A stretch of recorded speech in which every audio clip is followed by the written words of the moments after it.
JNG आन्दोलनका घटना छानबिनका लागि गठन गरेको जाँचबुझ आयोगको म्याद 20 दिन थप्ने सरकारको निर्णय। रेशम चौधरीको उम्मेदवारी खारेज, आज उम्मेदवारलाई चुनाव चिन्ह प्रदान गरिँदै। रेशम चौधरीको उम्मेदवारी खारेजीका मुख्य 3 कानुनी आधार के हुन्, हेर्नुहोस् आजको समाचारमा। कांग्रेसले बोलायो केन्द्रीय समितिको बैठक, सभापति थापालाई प्रधानमन्त्री उम्मेदवार घोषणा गर्ने। 2079 मा विभाजित मतका कारण विद्रोही उम्मेदवार बनेका अमरेशसँग गगन थापा भिड्दै। निपा भाइरस फैलन नदिन उच्च सतर्कता। सर्वोच्चको फैसलापछि काठमाडौँ महानगरपालिकाले फुकुवा गरो नदी किनारका थप 20 मिटरको मापदण्ड। 1.5 लाख निर्वाचन प्रहरीलाई 15 माघमा नियुक्ति, 25 माघबाट परिचालन। प्रत्यक्षमा 100 सिट, समानुपातिकमा 35 लाख मत कटाउने कांग्रेसका महामन्त्रीको पूर्वानुमान। धितो न जवानीको मान्छेलाई भोट दिएर मत खेर नफाल्न एमाले अध्यक्ष केपी शर्मा ओलीको आग्रह। आजदेखि पश्चिम नेपालमा वर्षा हुने, उच्च हिमाली क्षेत्रमा हिमपातको सम्भावना। मोरङ 3 मा सुनिल शर्माको घर दैलो अभियान, मतदाता भन्छन् सुनिल शर्मा बाहेक यताउति भोट जाँदैन। सूचना प्रविधिको उपयोगमा जोड दिन कांग्रेसका बझाङ उम्मेदवार स्नेहीलाई सुझाव। 20 लाख राशिको गोपाल कमला राज भण्डारी रोटरी अवार्डका लागि आवेदन खुला। अपाङ्ग मैत्री पर्यटनमा नेपालको फड्को, बहिरा समुदायका 25 जना बने ट्रेकिङ गाइड। प्रधानमन्त्रीद्वारा संसद भवनमा शहीदको शालिग राख्ने विषयमा जानकारी। सिन्धुली 2 मा बागी उम्मेदवारी विवाद चर्कियो, प्रचण्डले नेताहरूलाई काठमाडौँ बोलाए। नेपाली कांग्रेसका नेता शेखर कोइराला भन्छन् पार्टी फुटबाट जोगाउन मध्यमार्गी धार अपनाएको हुँ। पोखरा विमानस्थल भ्रष्टाचार प्रकरणमा प्राधिकरणका तत्कालीन निर्देशकलाई साधारण तारिखमा छाड्न आदेश। हिमाली क्षेत्रमा आवागमन नगर्न हुम्ला प्रशासनको आग्रह। डाभोसमा महेन्द्र पाण्डेले उठाए नेपाली लगायत प्रवासी श्रमिकको एजेन्डा। भारतले 18 वर्षमा निर्वाचन प्रयोजनका लागि नेपाललाई दियो 2400 गाडी, चुनावपछि कहाँ जान्छन्? रविको विवाद हेर्न नमिल्ने, माधव र बाबुरामको छानबिन प्रकरण हेर्न नभ्याइनेमा। पहिलोचोटि व्यावसायिक कार्बन बेच्दै नेपाल, वन जोगाएर 8 अर्ब आमदानी। 6.5 वर्षमै दोब्बर भयो सार्वजनिक ऋण, प्रति व्यक्ति भार 1 लाख नजिक पुग्यो। 9.23 अङ्कले बढ्यो नेप्से, 9 अर्ब बढीको सेयर किनबेच। टी20 विश्वकप तयारीको अभ्यास खेलमा नेपालको लगातार दोस्रो हार। महिला टी20 विश्वकप ग्लोबल छनौटमा नेदरल्यान्डसँग नेपाल 2 रनले पराजित। आइसिसीको अल्टिमेटम बङ्गलादेशद्वारा अस्वीकार, भारतमा खेल्दैनौ बरु विश्वकप नै छुटोस्। प्रेममा धोका बलात्कार नहुने भन्दै दिल्ली उच्च अदालतद्वारा मुद्दा खारेज। अमेरिकी राष्ट्रपति ट्रम्पले ल्याए युद्ध सुल्झाउने बोर्ड, युरोपेली सहयोग अनुपस्थित। अस्ट्रेलियामा फेरि गोली चलो, 3 जनाको मृत्यु। अमेरिका र डेनमार्क बीच सन् 1951 को ग्रिनल्यान्ड सम्बन्धी रक्षा सम्झौतामा पुनः वार्ता हुने। स्पेनमा रेल चालकहरूले गरे देशव्यापी हडतालको घोषणा। मडेइरामा रोनाल्डोको शालिगमा आगजनी। हसिनाको निष्कासनपछि बङ्गलादेश चुनावी प्रचारमा प्रवेश। र स्वास्थ्यसँग सम्बन्धित जानकारीमा के हो भारतमा देखिएको निपा भाइरस, यस्तो छ लक्षण र रोकथामको उपाय लगायत देश विदेशका 35 महत्त्वपूर्ण समाचारहरूको विवरण लिएर आएका छौँ। हाम्रो भिडियो सामग्रीहरू अन्तिमसम्म हेरिदिनुहोला। शुभ प्रभात। इनसाइड नेपाल न्यूजमा यहाँहरू सम्पूर्णलाई हार्दिक स्वागत छ। म पुष्प दाहाल। आज मिति 2082 साल माघ महिनाको 9 गते शुक्रबार, ईस्वी सम्वत जनवरी 23, 2026। आज माघ शुक्ल पक्ष पञ्चमी तिथि। आज वसन्त पञ्चमी व्रत, सरस्वती पूजा, शिक्षण संस्था बिदा। दर्शकबिन सदाका दिन जस्तै आज पनि हामी देश विदेशका ताजा समाचार सहित तपाईँ माझ उपस्थित भइसकेका छौँ। तपाईँले हाम्रो न्यूज बुलेटिन कहाँबाट हेर्दै हुनुहुन्छ कृपया आफ्नो गाउँ ठाउँको नाम तलको कमेन्ट बक्समा लेखिदिनुहोला। प्रस्तुत गरेको समाचार सामग्री मन परेको छ भने कृपया हाम्रो भिडियो सामग्रीमा एउटा लाइक अवश्य गरिदिनुहोला। आउनुहोस् आजको समाचार सुरु गरौँ। आज वसन्त पञ्चमी सम्बन्धी प्रसङ्गबाट। माघ शुक्ल पञ्चमीका दिन मनाइने श्री पञ्चमी पर्व आज विद्याकी देवी सरस्वतीको निष्ठापूर्वक पूजा आराधना गरी मनाइँदैछ। चन्द्रमा जस्तो गोरो वर्ण भएकी तथा हातमा वीणा र पुस्तक लिएकी विद्याकी देवी सरस्वतीलाई भक्तजनहरूले भारती, शारदा, हंसवाहिनी, जगन्माता, बागेश्वरी, कौमारी, वरदायिनी, बुद्धिदात्री, ब्रह्मचारिणी, चन्द्रघण्टा र भुवनेश्वरी जस्ता नामले पुकार्छन्।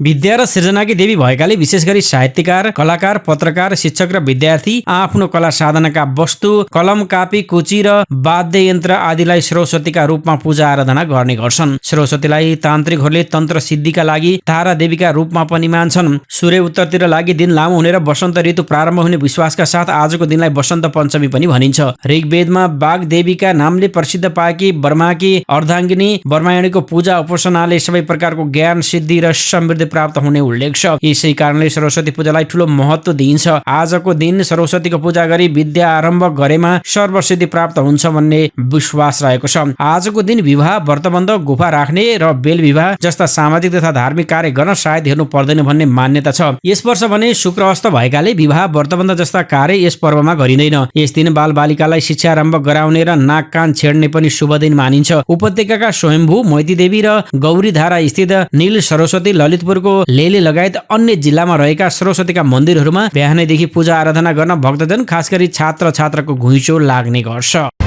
सरकारले जेनजी आन्दोलनका घटना छानबिनका लागि गठन गरेको जाँचबुझ आयोगको म्याद 20 दिन थप गर्ने निर्णय गरेको छ। बिहिबार बसेको मन्त्री परिषद बैठकले पूर्व न्यायाधीश गौरीबहादुर कार्की नेतृत्वको आयोगको म्याद 20 दिन थप गर्ने निर्णय गरेको सरकारका प्रवक्ता तथा गृहमन्त्री ओम प्रकाश अर्यालले जानकारी दिनुभएको छ। आयोगको म्याद दोस्रो पटक थपिएको हो। यसअघि पौष 3 गते बसेको मन्त्री परिषद बैठकले 1 महिना थपेको थियो। सरकारले गत असोज 5 गते जेनजी आन्दोलनमा भएको बल प्रयोग लगायतका घटनाको छानबिन गर्न 3 सदस्यीय जाँचबुझ आयोग गठन गरेको थियो। पूर्व न्यायाधीश कार्की नेतृत्वको आयोगमा नेपाल प्रहरीका पूर्व एआइजी विज्ञानराज शर्मा र कानुनविद विश्वेश्वर प्रसाद भण्डारी सदस्य छन्। उक्त आयोगको कार्यकाल सुरुमा 3 महिना तोकिएको थियो। निर्वाचन आयोगले नागरिक उन्मुक्ति पार्टी नेपालका उम्मेद्वार रेशमलाल चौधरीको उम्मेदवारी खारेज गरेको छ। बिहिबार साँझ आयोगले चौधरीको उम्मेदवारी खारेज गरेको निर्णय सुनाएको हो। निर्वाचन आयोगका सूचना अधिकारी सुमन घिमिरेका अनुसार कैलाली जिल्ला निर्वाचन क्षेत्र नम्बर 1 मा नागरिक उन्मुक्ति पार्टी नेपालका रेशमलाल चौधरीको उम्मेदवारी विरुद्ध परेको उजुरीमा उजुरी कायम हुने गरी उम्मेदवारी खारेज गर्ने निर्वाचन अधिकृतको कार्यालयबाट निर्णय भएको छ। त्यस्तै आयोगले स्वीकृत गरेको निर्वाचन कार्यक्रम बमोजिम उम्मेदवारको विरुद्धमा परेको उजुरी उप निर्वाचन अधिकृतका कार्यालयहरूबाट निर्णय भए बमोजिम 4 वटा उजुरीहरू खारेज भएको उहाँले जानकारी दिनुभयो। यदि आफूले दिएको उम्मेदवारी फिर्ता लिन चाहे शुक्रबार उम्मेदवारले नाम फिर्ता लिन सक्ने उहाँले बताउनु भएको छ। आगामी प्रतिनिधि सभा सदस्य निर्वाचन प्रयोजनका लागि देशभर माघ 6 गते उम्मेदवारी मनोनयन दर्ता भइसकेको छ, जसमा 5 जना उम्मेदवार विरुद्ध उजुरी परेको थियो। भक्तपुर 2 मा 2 वटा, सुनसरी 2, रौतहट 1, कैलाली 1 मा भने 1-1 वटा उजुरीहरू परेका थिए, जसमध्ये रेशमलाल सहित 4 जनाको उम्मेदवारी खारेज भएको निर्वाचन आयोगले जनाएको छ। आज नै उम्मेदवारहरूलाई निर्वाचन चिन्ह प्रदान गर्ने पनि आयोगले जनाएको छ। आगामी फागुन 21 गते हुने प्रतिनिधि सभा सदस्य निर्वाचनका लागि नागरिक उन्मुक्ति पार्टी नेपालका तर्फबाट कैलाली क्षेत्र नम्बर 1 मा उम्मेदवारी दर्ता गराउनु भएका रेशमलाल चौधरीको मनोनयन बिहिबार खारेज भयो। निर्वाचन अधिकृतको कार्यालय कैलाली 1 का अनुसार प्रचलित निर्वाचन कानून र निर्देशिकाले तोकेको मापदण्ड पूरा नभएको भन्दै चौधरीको उम्मेदवारी खारेज गरिएको हो। निर्वाचन अधिकृत देवराज भारतीले चौधरी उम्मेदवार बन्न कानूनी रूपमा अयोग्य ठहरिएकाले उहाँको मनोनयन कायम राख्न नसकिएको प्रश्न पार्नु भएको छ। निर्वाचन अधिकृतको कार्यालयले चौधरीको उम्मेदवारी रद्द गर्नुका पछाडि मुख्य 3 वटा कानूनी आधारहरू प्रस्तुत गरेको छ। रेशम चौधरी विक्रम सम्वत 2072 मा भएको टिकापुर घटनामा मुख्य दोषी ठहर भई अदालतबाट जन्मकैदको सजाय पाएका व्यक्ति हुनुहुन्छ। यद्यपि उहाँले राष्ट्रपतिबाट आम माफी पाउनु भएको थियो, तर अदालतको फैसला बदर नभएको र दोषी ठहर भएको अवस्था कायमै रहेकाले उहाँ उम्मेदवार बन्न अयोग्य हुनुभएको छ। त्यस्तै गरी मुलुकी फौजदारी अपराध संहिता 2074 को दफा 159 को उपदफा 10 ले गम्भीर प्रकृतिका फौजदारी कसुरमा दोषी ठहर भई सजाय पाएका व्यक्तिहरूलाई प्रतिनिधि सभा सदस्यको उम्मेदवार बन्न रोक लगाएको छ। सोही कानूनी व्यवस्थाका कारण उहाँको उम्मेदवारी खारेज भएको हो। यसअघि विक्रम सम्वत 2080 साल फागुन 24 गते निर्वाचन आयोगले चौधरीलाई राजनैतिक दलको सदस्य बन्न समेत अयोग्य रहेको निष्कर्ष गरेको थियो। आयोगको उक्त निर्णयलाई समेत आधार मान्दै निर्वाचन अधिकृतको कार्यालयले उहाँको उम्मेदवारी खारेज गरेको हो। नेपाली कांग्रेसले केन्द्रीय कार्यसमिति बैठकको आह्वान गरेको छ। पार्टी कार्यालयका सचिव प्रकाश शर्माले सूचना निकालेर आज दिउँसो 1 बजे केन्द्रीय कार्यसमिति बैठक बस्ने जानकारी गराउनु भएको हो। विशेष महाधिवेशनबाट निर्वाचित कार्यसमिति र प्रदेश कार्यसमिति सभापतिलाई बैठकका लागि बोलाइएको हो। पौष 30 गते विशेष महाधिवेशनबाट गगन थापाको सभापतित्वमा कांग्रेसको नयाँ कार्यसमिति चयन भएको थियो। साथै सभापति थापा सहित पदाधिकारीहरूले पदभार ग्रहण गर्ने कार्यक्रम पनि छ। त्यसपछि उक्त कार्यसमितिको केन्द्रीय कार्यालयमा पहिलो बैठक पनि आज बस्दैछ। यसअघि केन्द्रीय समिति कोपण्डोल नयाँ बानेश्वरमा बसेको थियो। आजको केन्द्रीय कार्यसमिति बैठकले भावी प्रधानमन्त्री उम्मेदवारमा सभापति गगन थापालाई घोषणा गरी जाने निर्णय गरेको एक पदाधिकारीले जानकारी दिएका छन्। फागुन 21 गते हुने प्रतिनिधि सभा निर्वाचनका लागि सभापति थापा सर्लाही 4 बाट उम्मेदवार बन्नु भएको छ। सर्लाही 4 फेरि एकपटक राष्ट्रिय राजनीतिको केन्द्रमा आएको छ। 2079 को प्रतिनिधि सभा निर्वाचनमा बहुपक्षीय प्रतिस्पर्धा र विद्रोही उम्मेदवारका कारण चर्चामा रहेको उक्त क्षेत्र यसपटक कांग्रेस सभापति गगन थापाको आगमनसँगै बहस र चर्चाको केन्द्रमा छ। कांग्रेस केन्द्रीय कार्यसमितिको आजको बैठकबाट थापालाई आधिकारिक प्रधानमन्त्रीको उम्मेदवारको रूपमा अगाडि सार्ने तयारी छ। भावी प्रधानमन्त्रीका रूपमा थापाको उम्मेदवारी उक्त क्षेत्रबाट दर्ता भएपछि झापा 5 पछि सर्लाही 4 देशकै सबैभन्दा चासोको केन्द्र बन्न पुगेको छ। 2079 मा सर्लाही 4 मा प्रत्यक्ष क्षेत्रफल मत अत्यन्तै विभाजित भएको भएको थियो। स्वतन्त्र उम्मेद्वार अमरेश कुमार सिंहले 20,017 मतसहित निर्वाचित हुनुभएको थियो। कांग्रेसका नागेन्द्र कुमारले 18,225 मत पाउनुभयो भने तत्कालीन माओवादी केन्द्रका नेता रहनुभएका शिवपूजन रायले टिकट नपाएपछि छोरी मधुमाला कुमारी यादवलाई उम्मेद्वार बनाउँदा उहाँले 14,622 मत प्राप्त गर्नुभएको थियो। जसपा नेपालका राजेश कुमार मिश्रले 5,813, बहुजन एकता पार्टी नेपालका राजाराम पासवानले 5,158 मत ल्याएका थिए। जनमत पार्टीका रामबाबु रायले 3,429 मत मात्रै प्राप्त गर्नुभएको थियो। कांग्रेसबाट टिकट नपाएपछि सिंह स्वतन्त्र रूपमा उम्मेद्वार बन्नुभएको थियो। यसपटक सिंह राष्ट्रिय स्वतन्त्र पार्टीबाट उम्मेद्वार हुनुभएको छ। त्यतिबेला कांग्रेस, तत्कालीन माओवादी केन्द्र र एकीकृत समाजवादी पार्टी एउटै गठबन्धनमा थिए। एमाले र जसपा नेपालको अर्को गठबन्धन थियो। एमाले जसपा नेपालका उम्मेद्वारलाई सघाएको थियो। माओवादी, एकीकृत समाजवादी र लोकतान्त्रिक समाजवादीले कांग्रेसका उम्मेद्वारलाई सघाएका थिए। यसपटक एमाले अमोनित कुमार यादवलाई उम्मेद्वार बनाएको छ भने नेकपाले डाक्टर रजनीश राय यादवलाई अगाडि सारेको छ। दुवै दलले युवा उम्मेद्वार दिएर परिवर्तनको सन्देश दिन खोजेका छन्। समानुपातिक तर्फ भने कांग्रेसले उक्त क्षेत्रमा 16,029 मतसहित पहिलो स्थान प्राप्त गरेको थियो। जनमत पार्टी 12,595 सहित दोस्रो र तत्कालीन माओवादी केन्द्रको 9,790 मत प्राप्त भएको थियो। त्यस्तै गरी एमाले 9,471 मत ल्याएको थियो। यसले गर्दा यस क्षेत्रको मतदाता कुनै एक दलप्रति स्थायी नभएको प्रत्यक्ष देखाउँछ। यसले गर्दा पनि उक्त क्षेत्रको मतदाता कुनै एक दलप्रति स्थायी नभएको विगतले देखाएको छ। छिमेकी मुलुक भारतमा निपा भाइरसको संक्रमण देखिएपछि नेपालमा पनि संक्रमण फैलिन नदिन स्वास्थ्य तथा जनसङ्ख्या मन्त्रालयले उच्च सतर्कता अपनाएको छ। भारतको पश्चिम बंगालमा केही साता अघि निपा भाइरसको संक्रमण पुष्टि भएपछि नेपालका सम्पूर्ण हवाई तथा स्थल नाकाबाट भित्रिने यात्रुको निगरानी सुरु गरिएको मन्त्रालयले जनाएको छ। मन्त्रालयका प्रवक्ता डाक्टर प्रकाश बुढाथोकीले हवाई तथा स्थल नाकामा स्थापना गरिएका हेल्थ डेस्क मार्फत संक्रमणका लक्षण देखिएका यात्रुमाथि निगरानी राख्ने कार्य भइरहेको जानकारी दिनुभयो। केही साता पहिले छिमेकी मुलुक भारतको पश्चिम बंगालमा निपा भाइरसको संक्रमण देखा परिसकेपछि हामीले हाम्रा सम्पूर्ण हवाई तथा स्थल नाका मार्फत नेपाल भित्रिने व्यक्तिहरूलाई पनि निगरानी गर्न सुरु गरेका छौं। त्यसैगरी हामीसँग स्थल र हवाई नाकामा रहेका हेल्थ डेस्कहरूले संक्रमणको लक्षण भएका बिरामीहरूलाई निगरानीमा राख्ने काम गर्नुभएको छ उहाँले भन्नुभयो। प्रवक्ता बुढाथोकीले निपा भाइरसको जोखिम नेपालमा उच्च रहेको उल्लेख गर्दै संक्रमणको शंका भएका व्यक्ति नेपाल प्रवेश गरेमा उपचारका लागि अस्पतालहरू समेत तोकिएको जानकारी दिनुभएको छ। निपा भाइरस चमेरो, सुँगुर वा संक्रमित व्यक्तिबाट सर्ने भएकाले ती माध्यमलाई विशेष ध्यानमा राख्दै रोकथामका उपाय अपनाइएको उहाँले बताउनु भएको छ। सर्वोच्च अदालतले काठमाडौँ उपत्यकाका नदी खोला किनारमा थप 20 मिटर संरचना बनाउन नपाउने मापदण्डको फैसला उल्टाएसँगै काठमाडौँ महानगरपालिकाले पनि रोकका फुकुवा गरेको छ। बुधबार एक सार्वजनिक सूचना जारी गर्दै महानगरपालिकाले नदी किनारमा थप 20 मिटर दायाँ बायाँ संरचना बनाउनमा रोक नलगाउने बताएको छ। सम्मानित सर्वोच्च अदालतको संयुक्त इजलासले 2082 माघ 4 गते गरेको आदेशका आधारमा कुनै पनि व्यक्तिको निजी जग्गामा भवन निर्माण गर्न अनुमतिमा रोक नलगाइने र निर्माण भइरहेको संरचनामा समेत रोकका नराखिने सम्बन्ध सरकारवालामा यो सार्वजनिक सूचना मार्फत जानकारी गराइन्छ। सूचनामा भनिएको छ काठमाडौँ उपत्यकाका नदी खोला किनारका हकमा 2065 मङ्सिर 1 गते मन्त्री परिषदले 20 मिटरसम्मको मापदण्ड कायम गरेको थियो। सर्वोच्च अदालतले 2080 पौष 3 गते बागमती, विष्णुमती लगायतका नदी खोलामा बढ्दो प्रदूषण र अतिक्रमण हटाउन भन्दै पुरानो मापदण्डका अतिरिक्त थप 20 मिटर मापदण्ड तोक्ने गरी परमादेश जारी गरेको थियो। त्यसपछि जनहित संरक्षण मञ्चको तर्फबाट अधिवक्ता प्रकाशमणि शर्माले काठमाडौँ महानगरपालिका समेतलाई विपक्षी बनाएर सर्वोच्चमा रिट दायर गर्नुभएको थियो। उक्त रिटमा सर्वोच्चकै फैसलालाई पुनर्विचार गर्न भनिएको थियो।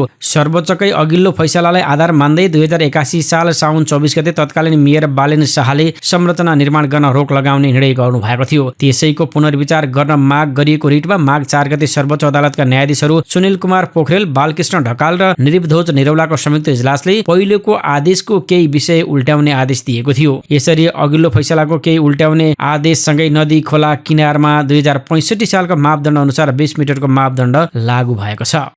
प्रतिनिधि सभा सदस्य निर्वाचन सुरक्षार्थ भर्ना हुने निर्वाचन प्रहरीलाई माघ 25 गतेदेखि फिल्डमा खटाइने भएको छ। नेपाल प्रहरी र सशस्त्र प्रहरी बल APF मातहत परिचालन हुने गरी छनौट हुन लागेका निर्वाचन प्रहरीलाई 15 माघमा नियुक्ति पत्र दिएर 10 दिनसम्म आधारभूत तालिम र त्यसको 10 दिनपछि 25 माघदेखि तोकिएको कार्यक्षेत्रमा खटाउन लागि हो। 21 फागुनका लागि तय भएको प्रतिनिधि सभा सदस्य निर्वाचनमा समानुपातिक तर्फ 110 र प्रत्यक्ष तर्फ 165 सदस्य गरी कुल 275 सिटको एकै दिन चुनाव हुँदैछ। त्यसका लागि नेपाली सेना, नेपाल प्रहरी, सशस्त्र प्रहरी, राष्ट्रिय अनुसन्धान विभागबाट करिब 1,88,000 जनशक्ति चुनावी सुरक्षामा खटिँदैछन्। त्यसबाहेक नेपाल प्रहरी मातहत रहने गरी 1,33,980 र सशस्त्र प्रहरी मातहत रहने गरी 15,110 गरी कुल 1,49,090 जना निर्वाचन प्रहरी चुनावी सुरक्षामा तैनाथ गर्न लागि। 25 पौषबाट 77 वटै जिल्लाका प्रहरी र सशस्त्रका युनिटहरूबाट भर्ना आवेदन खुलाइएकामा 3 मार्चसम्म करिब 2 लाख जनाले निर्वाचन प्रहरीमा आवेदन दिएकामा उनीहरूको अहिले परीक्षा सञ्चालन भइरहेको छ। नेपाल प्रहरीका प्रवक्ता डीआईजी अभिनारायण काफलेका अनुसार देशभर निर्वाचन प्रहरी छनौट कार्य चलिरहेको र केही दिनभित्रै तोकिएका कोटामा जनशक्ति छनौट हुने बताउनु भएको छ। नेपाली कांग्रेसका महामन्त्री गुरुराज घिमिरेले समानुपातिकमा कम्तीमा 35 लाख मत पाउने दावी गर्नुभएको छ। विराटनगरमा पत्रकारसँग कुराकानी गर्दै उहाँले पार्टी अहिले एक डिक्का भइसकेको जिकिर गर्नुभयो। उहाँले भन्नुभयो, प्रत्यक्षतर्फ पनि हामीले अघिल्लो निर्वाचनमा जितेका सहित 1000 भन्दा कम मतान्तरले हारेका सिटहरूमा हामीले दृष्टि पुर्याउँदा लगभग 100 सिटमा हामी जित्न सक्छौं भन्ने पूर्वानुमान गरेका छौं। उहाँले चुनावपछि संसदीय दलको नेता पार्टी सभापति गगन थापा सर्वसम्मत बन्ने पनि जिकिर गर्नुभएको छ। उहाँले भन्नुभयो, संसदीय व्यवस्था भएका मुलुकमा यो अभ्यास छ। संसदीय दलमा सर्वसहमत हुनुहुन्छ, त्यहाँ भोटिङ हुँदैन। गगन थापा सर्वसम्मत संसदीय दलको नेता बन्नुहुन्छ र भावी प्रधानमन्त्री हुनुहुन्छ। उहाँले पार्टीको 15औं महाधिवेशन वैशाखमा गर्न व्यावहारिक नहुने पनि बताउनुभयो। उहाँले 1 वर्षभन्दा बढी यसलाई लम्ब्याउन सक्दैनौं, हामी बाँधिएका छौं। संसदीय निर्वाचनको रिजल्ट आएपछि परिणाम आएर सरकार गठन गर्दा नगर्दै चैत लाग्न सक्छ। अब वैशाखमा गर्न मलाई व्यावहारिक जस्तो लाग्दैन। त्यसो भएको हुनाले आगामी पौष मसान्तभित्र हामीले महाधिवेशन गरिसक्नुपर्छ उहाँले बताउनुभयो। नेकपा एमालेका अध्यक्ष एवं पूर्व प्रधानमन्त्री केपी शर्मा ओलीले धितो न जमानीको मान्छेलाई मत दिएर आफ्नो मत खेर नफाल्न आग्रह गर्नुभएको छ। झापामा आयोजित एक कार्यक्रमलाई सम्बोधन गर्दै अध्यक्ष ओलीले यस्तो आग्रह गर्नुभएको हो। बैंकले नोट छाप्दा धितो जमानी बिना नछाप्ने भन्दै भोट हान्दा पनि धितो न जमानीको मान्छेलाई भोट हाल्न नहुने उहाँले जिकिर गर्नुभएको छ। नचिनेको मान्छेलाई 2064 सालमा मत दिँदा विकासमा पछि परेको स्मरण गर्न उहाँले आग्रह गर्नुभयो। आफूले महोत्तरी स्थित राष्ट्रिय स्वतन्त्र पार्टीका वरिष्ठ नेता बालेन्द्र शाहको घर अगाडि सडक पुल निर्माण गरिदिएको, तर झापामा शाहले के गर्नु भएको छ भन्दै प्रश्न गर्नुभयो। शाहले काठमाडौँका सुकुम्बासीहरूको उठीवास गराएको देखेर झापाका सुकुम्बासीहरूले आफूलाई झापाबाट पनि भगाउने हुन् कि भन्ने डर पैदा भएको गुनासो गरेको पनि बताउनुभयो। हरेक निर्वाचन क्षेत्रमा पर्यटक उम्मेदवारलाई नभई स्थानीय उम्मेदवारलाई मतदान गरेर जिताउनु पर्ने उहाँले बताउनु भएको छ। उहाँले नेकपा एमाले बहुमत ल्याउन, सांसद बन्न, मन्त्री प्रधानमन्त्री बन्नका लागि मात्रै नभई देश जोगाउन, शान्ति सुव्यवस्था कायम गर्नका लागि र संविधानलाई लयमा ल्याउनका लागि संघर्ष गरिरहेको स्पष्ट पार्नुभयो। अध्यक्ष ओलीले बालेन्द्र शाह उम्मेदवार मात्रै भएको बताउनु भएको छ। सामाजिक सञ्जालको तुवालोले फिजाएको भ्रमबाट मुक्त हुन पनि उहाँले आफ्ना मतदातालाई आग्रह समेत गर्नुभयो। आजदेखि नेपालमा वर्षा हुने सम्भावना रहेको जल तथा मौसम विज्ञान महाशाखाले जानकारी दिएको छ। मौसम पूर्वानुमान शाखाले आज रातिदेखि शनिबार बेलुकासम्म मुलुकका पश्चिम भूभाग अन्तर्गत सुदूरपश्चिम प्रदेश, बिहानमा विशेष गरेर सुदूरपश्चिम, त्यस्तै कर्णाली प्रदेश, लुम्बिनी प्रदेशका धेरै स्थानहरूमा हल्कादेखि मध्यम खालको वर्षाको सम्भावना रहेको जनाएको छ। न्युज एजेन्सी नेपालसँग कुराकानी गर्दै शाखाका वरिष्ठ मौसमविद वरुण पौडेलले वर्षासँगै उच्च हिमाली भूभागमा मध्यम हिमपात हुने सम्भावना रहेको समेत बताउनु भएको छ। उहाँले वर्षा मध्यम खालको हुने र त्यो शनिबार बेलुकासम्म मात्रै रहने स्पष्ट पनि पार्नुभयो। शाखाका अनुसार माघ 13 गते मंगलबार रातिदेखि फेरि हल्का वर्षाको सम्भावना रहेको छ। मंगलबार रातिदेखि बुधबारसम्म हल्का वर्षा हुने र उच्च हिमाली भागमा मध्यम खालको हिमपातको पनि सम्भावना रहेको वरिष्ठ मौसमविद पौडेलले बताउनुभयो। यसअघि गत साता पूर्वी नेपालका ताप्लेजुङ लगायतका जिल्लाहरूमा हल्का वर्षा भएको र उच्च हिमाली भूभागहरूमा हिमपात भएको थिएन। हाल देशभर मौसम मुख्यतया सफा रहे पनि तराईका केही भूभागमा हुस्सो र कुहिरो लाग्ने सम्भावना छ। कोशी र गण्डकी प्रदेशका उच्च पहाडी तथा हिमाली क्षेत्रमा आंशिक बदली रहने र यो प्रणालीले हालको सुक्खा र धुलोयुक्त वातावरणमा केही राहत दिन सक्ने विज्ञहरूले बताएका छन्। आगामी फागुन 21 गते हुने प्रतिनिधि सभा सदस्य निर्वाचन नजिकै गर्दा मोरङ निर्वाचन क्षेत्र नम्बर 3 मा नेपाली कांग्रेसका उम्मेदवार डाक्टर सुनिल कुमार शर्माले घर दैलो अभियानलाई तीव्रता दिनुभएको छ। डाक्टर शर्माले निर्वाचन क्षेत्रका विभिन्न स्थानमा मतदाता भेटघाट तथा घर दैलो कार्यक्रमलाई निरन्तरता दिइरहनु भएको हो। नेपाली कांग्रेसबाट एकल सिफारिस भई टिकट प्राप्त गर्नुभएका डाक्टर शर्मा डाक्टर शेखर कोइराला समूहका नेता मानिनुहुन्छ। यसअघि 2079 को निर्वाचनमा पनि उक्त क्षेत्रबाट विजयी हुनुभएका उहाँ यसपटक पनि मतदाताको साथ र विश्वासमा निर्भर रहेको बताउनुहुन्छ। निर्वाचन क्षेत्रका मतदाताहरूले डाक्टर शर्माको विगतको योगदानको प्रशंसा गर्दै उक्त क्षेत्रको विकासमा महत्त्वपूर्ण भूमिका खेलेको बताएका छन् भने गरिब तथा दुखी परिवारलाई निःशुल्क स्वास्थ्य उपचार प्रदान गरेर जनताको मन जितेको बताइएको छ। डाक्टर शर्माले पनि मोरङ क्षेत्र नम्बर 3 लाई आफ्नो राजनीतिक क्षेत्र मात्र नभई परिवारको रूपमा लिएको बताउँदै आउनु भएको छ। नेपाली कांग्रेसका बझाङ प्रतिनिधि सभा उम्मेद्वार प्रकाश रसाइली स्नेहीलाई निर्वाचनमा सूचना प्रविधिको प्रयोगमा जोड दिन सुझाव दिएको छ। नेपाल विद्यार्थी संघ बझाङका नेता कार्यकर्ताहरूले निर्वाचनमा विजयी हुनका लागि सूचना प्रविधिको प्रभावकारी परिचालनमा जोड दिनुपर्ने, पार्टीभित्र एकताको सन्देश प्रवाह गरिनुपर्ने लगायतका सुझावहरू दिएका छन्। कांग्रेसका सहमहामन्त्री समेत रहनुभएका स्नेहीलाई जातीय नारभन्दा माथि उठेर विकास र समृद्धिको एजेन्डामा केन्द्रित हुनुपर्ने आग्रह गरिएको नैवी संघ बझाङले जानकारी दिएको छ। निर्वाचनको कामलाई प्रभावकारी रूपमा अगाडि बढाउन आवश्यकता अनुसार सम्पर्क कार्यालयहरूको स्थापना, मिडिया, सकारात्मक सन्देश दिने खालका सामग्रीहरूको उपयोग गर्नुपर्नेमा पनि उम्मेद्वार स्नेहीलाई ध्यानकर्षण गराइएको बताइएको छ।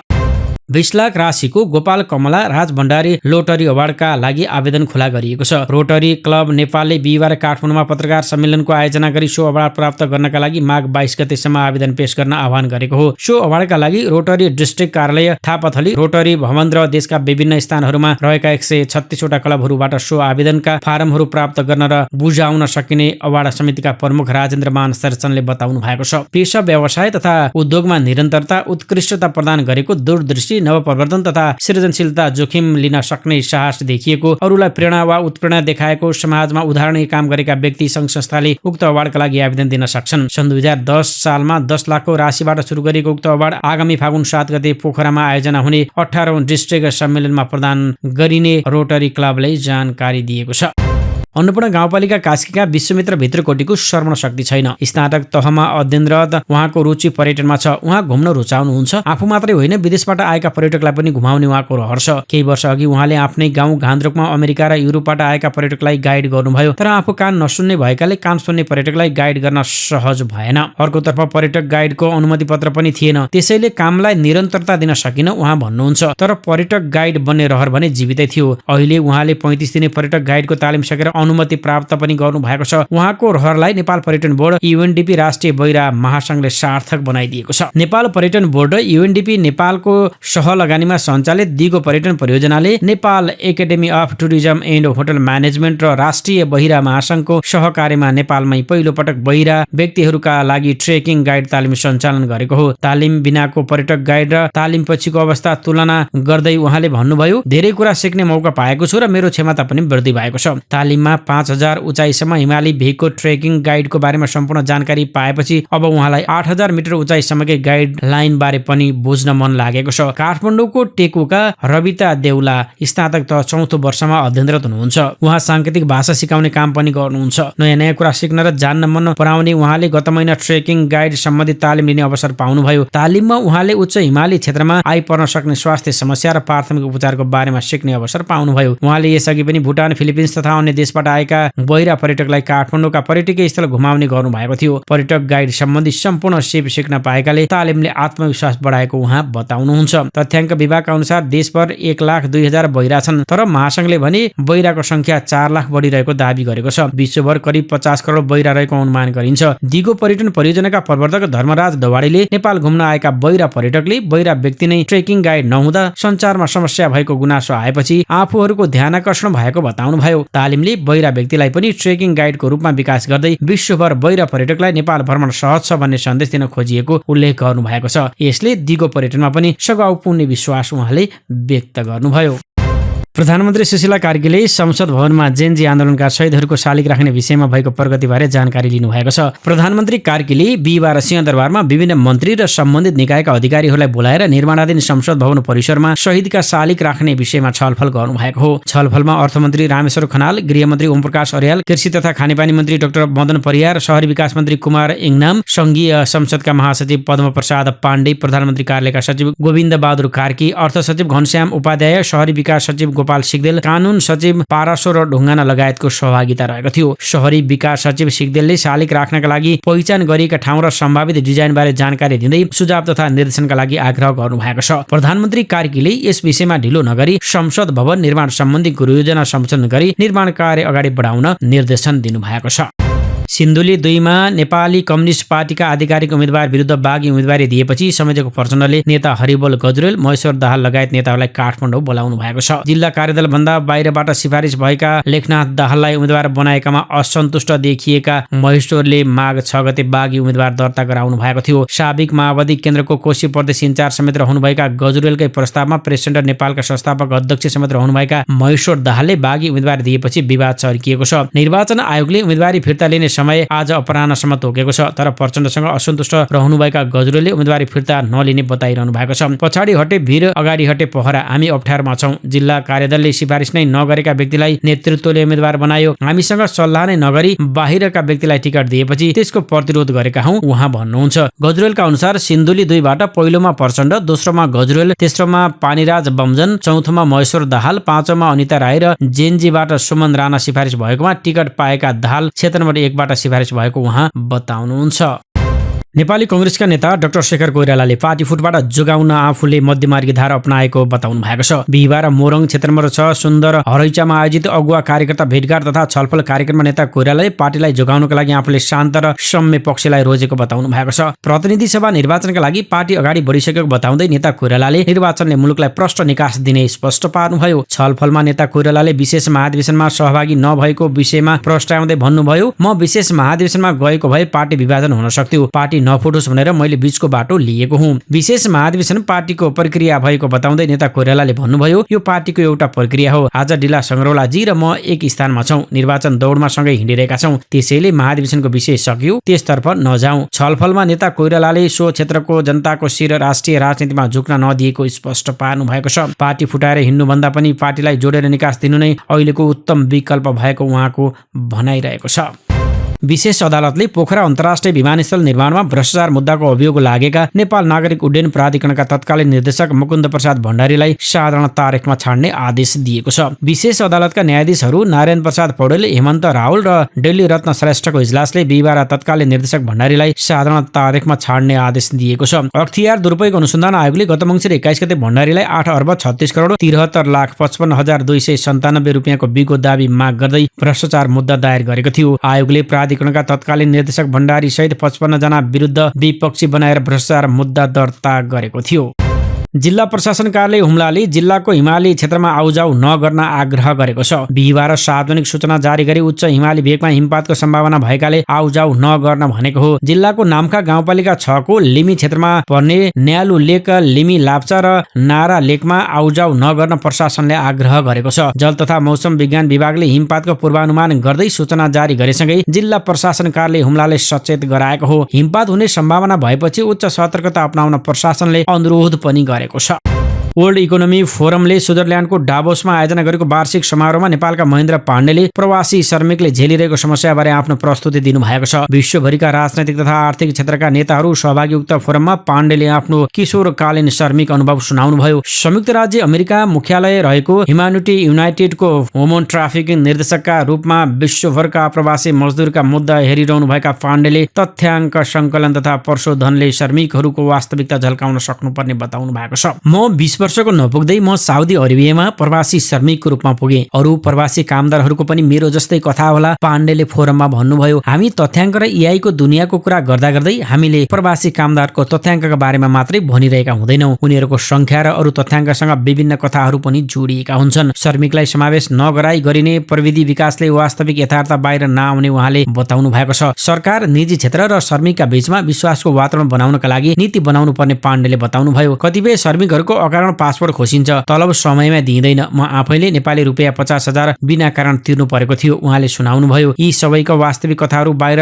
ल्याउनका लागि डाटा पार्टनरशिप सिस्टम निर्माण गर्न सकिन्छ। यस्तो गर्न सकियो भने मजदुर शोषण न्यून गर्न ठूलो योगदान पुग्छ। 45 डिग्री भन्दा माथिको तापक्रममा मजदुरले काम गरिरहे पनि त्यसको वास्तविक कथा अझै बाहिर नआएको, उनीहरूका पीडा र उनीहरूले खेपेका अत्याचारलाई सुन्ने धैर्य हुनुपर्नेमा पाण्डेले जोड दिनु भएको छ। विदेशमा काम गर्न जाने मध्ये पढ्न नजान्ने श्रमिकहरू अझै पनि थुप्रै रहेको साइबर परिवार तथ्याङ्कमा ती सबै समेटिन असम्भव भइरहेको पाण्डे बताउनुहुन्छ। उनीहरू आफ्ना दुःख खुशी र अरू सङ्घर्षका कथाहरू ल्याउन आफै सक्षम नभएकाले तिनको आवाज सुनिनु चुनौतीपूर्ण तर आवश्यक रहेको उहाँले जोड दिनु भएको छ। 27 देश समितिको ग्लोबल साउथमा घरेलु श्रमिक, कम आय भएका श्रमिकहरू, महिलाहरू, अफ्रिका क्षेत्रका मजदुरका कथाहरू दर्दनाक रहेकाले उनीहरूको वास्तविक समस्या समाधान गर्न तयार हुनुपर्ने पाण्डेले बताउनु भएको छ। पाण्डेले आफ्नो प्रस्तुतिका क्रममा उठाएका प्रश्नहरूमा विश्वस्तरीय खेल रङ्गशाला, डिज्नील्यान्ड बनाउने आर्थिक स्रोतका बारेमा ठूलो बहस हुन्छ, तर त्यस्तै स्रोत किन प्रवासी मजदुरको न्यायका लागि खर्च हुँदैन भनेर प्रश्न उठाउनु भएको छ। पाण्डेले जीडीपी, ठूलो टावर निर्माण लगायत कुरा गर्नेले प्रवासी मजदुरले खेपेको शोषण बुझ्नु पर्नेमा जोड दिनुभयो। उनीहरूका खोसिएका पासपोर्ट, उनीहरूले खेपेको दुःखको कुरा नगर्ने हो भने केवल सुन्दरताभित्र भुल्ने बहानामा अँध्यारो हेर्न छुटाइने पाण्डेले चेतावनी दिनुभयो। विश्वभरिका श्रमिकका अधिकारका लागि निरन्तर पैरवी गर्दै आउनुभएका पाण्डेलाई आफ्नो योगदानका लागि अनलाइन खबरले यस वर्षको 40 वर्ष मुनिका 40 युवाको सूचीमा समावेश गरेको छ।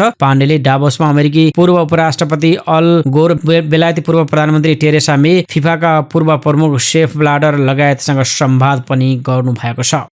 नेपालका लागि भारतीय कार्यवाहक राजदूत डाक्टर राकेश पाण्डेले मंगलबार 61 थान डबल क्याब पिकअप सवारी साधन र अन्य सामग्री नेपाललाई हस्तान्तरण गरे। यी सवारी साधन प्रतिनिधि सभा सदस्य निर्वाचन प्रयोजनका निम्ति उपहार स्वरूप उपलब्ध गराइएको हो। ती गाडी गृहमन्त्री ओमप्रकाश रियालको रोहबरमा बुझिएको छ। भारतले यो निर्वाचनमा 650 थान सवारी साधन नेपाललाई उपहार स्वरूप उपलब्ध गराउने प्रतिबद्धता जनाएको छ। पहिलो खेपमा 61 थान हस्तान्तरण भएको छ। केही दिनभित्र भारतले बाँकी 589 थान सवारी साधन पनि उपलब्ध गराउनेछ। यी सवारी साधन नेपाल प्रहरी, सशस्त्र प्रहरी, निर्वाचन आयोग लगायतले प्रयोग गर्नेछन्। त्यसो त भारतले निर्वाचनका निम्ति सवारी साधन उपलब्ध गराएको यो पहिलो पटक भने होइन। यसअघिका निर्वाचनहरूमा पनि भारतले नेपाललाई उपहार स्वरूप सवारी साधन उपलब्ध गराएको थियो। यसको सुरुवात 2064 सालको निर्वाचनबाट भएको हो। काठमाडौँ स्थित भारतीय दूतावासको तथ्याङ्क अनुसार 2064 साल यताका निर्वाचनमा भारतले लगभग 2400 सवारी साधन उपलब्ध गराइसकेको छ। यसपालि प्राप्त हुने सवारी साधनको संख्या यसमा जोडिएको छैन। यो पनि जोड्ने हो भने 3000 हाराहारीमा पुग्छ। नेपालले पनि हरेक निर्वाचनमा भारतसँग सवारी साधन माग्दै आएको छ।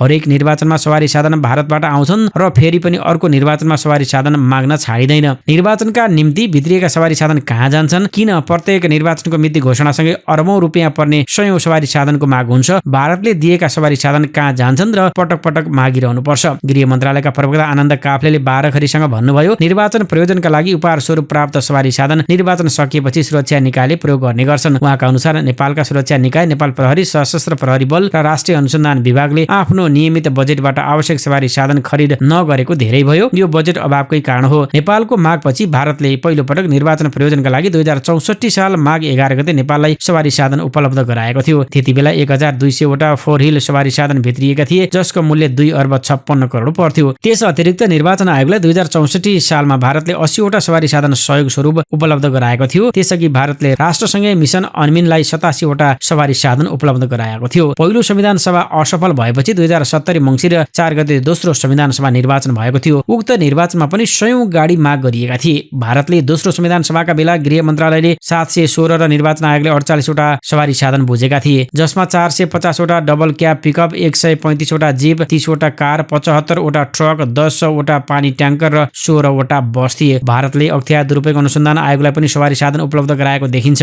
2071 साल चैत्र 27 गते भारतले आयोगलाई 35 वटा गाडी दिएको थियो। 2074 सालको निर्वाचनमा भारतबाट 59 वटा गाडी आएका थिए। त्यस्तै 2079 मा प्रतिनिधि सभा र प्रदेश सभा निर्वाचनका लागि भारतले नेपाललाई 200 वटा सवारी साधन दिएको थियो। ती मध्ये 120 वटा सुरक्षा निकाय र 80 वटा निर्वाचन आयोगलाई दिएको थियो। भारतले हालसम्म नेपाल प्रहरी र सशस्त्र प्रहरी बललाई झण्डै 2000, नेपाली सेना र निर्वाचन आयोगलाई 400 वटा सवारी साधन उपलब्ध गराइसकेको छ। गृह मन्त्रालयका अनुसार 2064 सालमा भित्रिएका साधन चालु अवस्थामा छैनन्। 2070 सालमा भित्रिएका गाडी पनि चल्दैनन्। ती चलिरहेका गाडी पनि पुराना भइसकेका छन्। त्यसैकारण निर्वाचनको मुखमा भारतसँग सवारी साधन माग्ने गरिन्छ। गृह मन्त्रालयका प्रवक्ता काफ्लेले भन्नुभयो, जेनजी प्रदर्शनका क्रममा धेरै सवारी साधन जले, यसले झन सवारी साधनको अभाव बढेको छ। गाडी व्यक्तिगत रूपमा चलाउँदा 15-20 वर्ष आयु हुन्छ। कारले प्रयोजनका लागि चलाउँदा गाडीको आयु त्यो भन्दा पनि कम हुन्छ। त्यसैले पहिलेका निर्वाचनमा ल्याएका धेरै सवारी साधन काम दिने खालका छैनन्। सशस्त्र प्रहरी बलले 5 वर्ष अघि आफ्नो नियमित बजेटबाट 20-25 वटा सवारी साधन खरिद गरेको थियो। त्यसपछि खरिद भएका छैनन्। सरकारले मितव्ययी हुने नीति लिएको छ। यसले गर्दा सुरक्षा सुरक्षा निकाय सवारी साधन नियमित बजेटबाट खरिद गर्न सकेका छैनन्, गृह प्रवक्ता काफ्लेले बताउनुहुन्छ।